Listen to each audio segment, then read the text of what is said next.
राम चरण दृढ़ प्रीत करी, बालकी न तनु त्याग, सुमन माल जिमि कंठते, कीर्तन जानहि नाग। श्री राम जी के चरणों में दृढ़ प्रीति करके बाली ने शरीर को वैसे ही आसानी से त्याग दिया जैसे हाथी अपने गले से फूलों को माला को गिनना न जाने।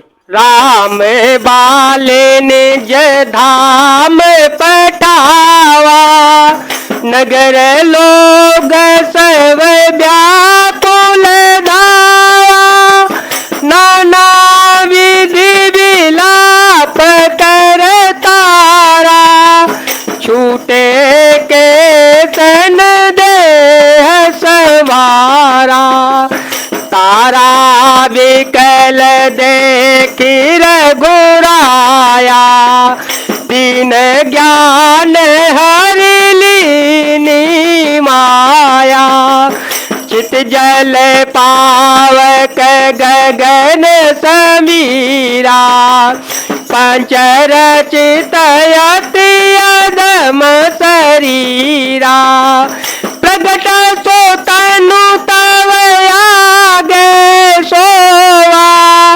जीवन नित्य के ही लगी तुम रोवा, उपजा ज्ञान चरण तव लागी, लीने से परम भगत वर मांगी, उमादारो जो सित की नाई, सबहिन चावत राम गोसाई, तब सुग्रीव आय सुदीना, मृतक कर्म विधिवत सब कीना, राम का अनुजाई समुझाई, राज देव सुग्रीव ही जाई, रघुपति चरण नाय करि माथा, चले सकल प्रेरित रघुनाथा, मंगल भवन मंगल हारी, द्रवहु सुदशरथ अजिर विहारी। श्री रामचंद्र जी ने बाली को अपने परम धाम भेज दिया। नगर के सब लोग व्याकुल होकर दौड़ पड़े।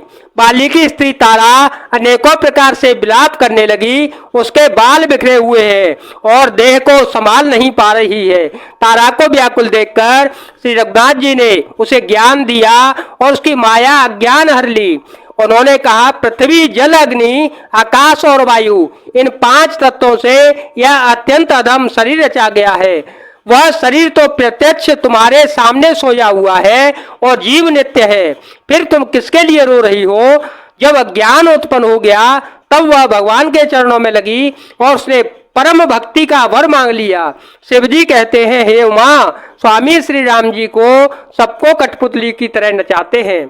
तदंतर श्री राम जी ने सुग्रीव को आज्ञा दी और सुग्रीव ने विधि पूर्वक बाली का सब मृतक कर्म क्रिया किया। तब श्री रामचंद्र जी ने छोटे भाई लक्ष्मण को समझाकर कहा कि तुम जाकर सुग्रीव को राज दे दो। श्री रघुनाथ जी की प्रेरणा आज्ञा से सब लोग श्री रघुनाथ जी के चरणों में मस्तक नवाकर चल पड़े। लक्ष्मण तुरंत बुलाए, पूर जन वे समाज, राजो दीन सुग्रीव कह, अंगद कह युवराज।